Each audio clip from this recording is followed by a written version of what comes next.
This video is going to show the installation process for the Maxima, the Altima, and the Murano. These vehicles must be push-button start, and we are using a Maxima at the end of the video for the demonstration. However, all vehicles operate the same exact way.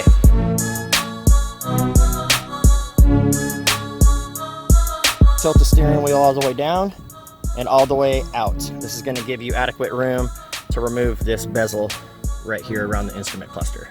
The first thing we're going to do is just pop this dash end cap off.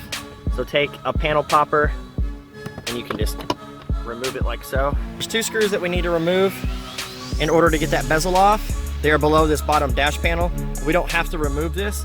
So just go ahead and grab the side panel here and pull it straight back towards you. It'll loosen it up and you will see the Phillips screw right back in here.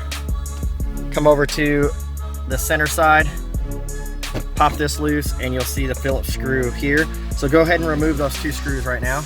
Once you guys have the screws out, go ahead and grab this plastic trim piece, bottom right corner, and it'll pop straight out, and the whole thing will just come right off. So I just rotated this around so you guys can see the two wire connectors you need to detach. One is at the back of the start-stop button. The other one is a white connector right here up the bezel just a tad. So undo those two connectors, and you can just set this complete thing to the side. With the bezel set aside, we now need to remove 3 screws to get the cluster out. There's one here at the top, there's one here at the bottom right corner, and there's another one on the bottom left corner. Go ahead and grab it, and you're gonna have a couple electrical connectors on the back side that we need to remove. So there's one up here, and then one right back over here. So go ahead and unplug the electrical connectors and set this to the side. The BCM is located right here. The connectors are facing down.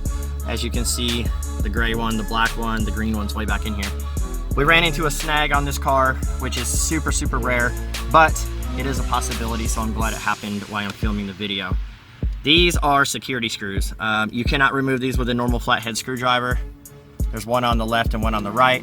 They will need to be drilled out, and then you can reattach the BCM to the mounting brackets with a normal Phillips screw.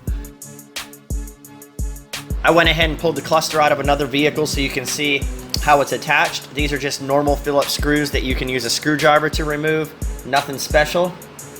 If you guys want to be sure what you're getting into, go ahead and follow this video, pop your cluster out, and see if it has security screws or normal Phillips screws. Once you guys have the screws removed from the BCM, go ahead and grab the corner of it, and you can simply pull it out from the dash, flip it over, and you have access to all of the connectors that you need.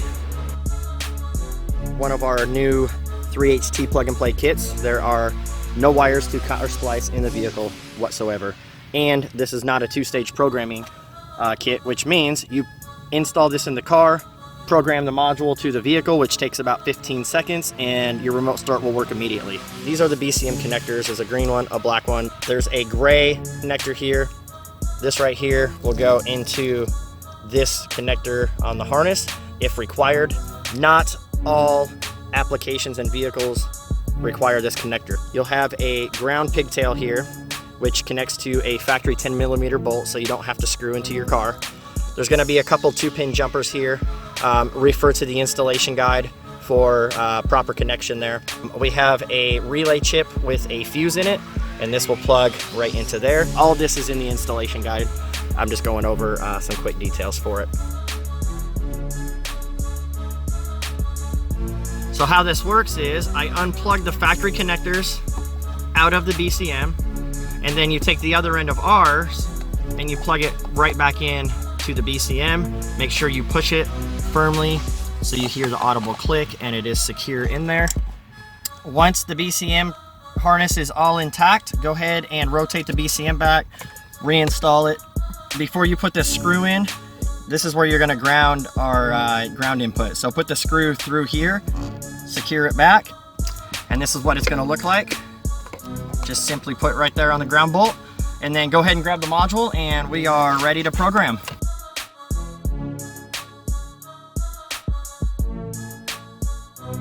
Make sure that you guys plug the instrument cluster back in before programming our module.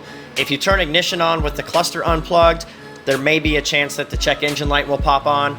It can be reset, but it's more of an inconvenience. So what you're going to do is anything. after the harness and everything's plugged in to the module, the BCM and the whole 9 yards, you're going to go ahead and hit the unlock button on the key.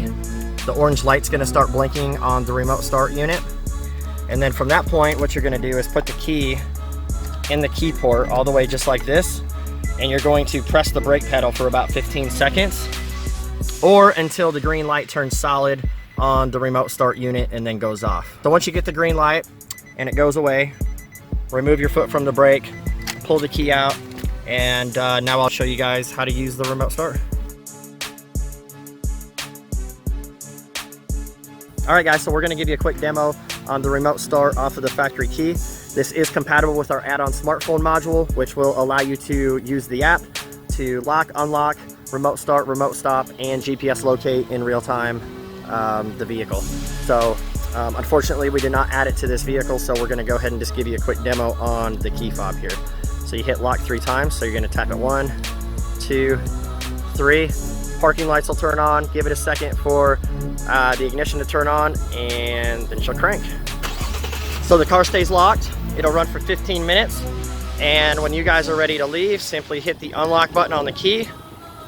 You can jump in, the car stays running, and as long as you guys have the key with you, you simply tap and release the brake pedal, and now you can hit the brake again, put it in drive, and drive away.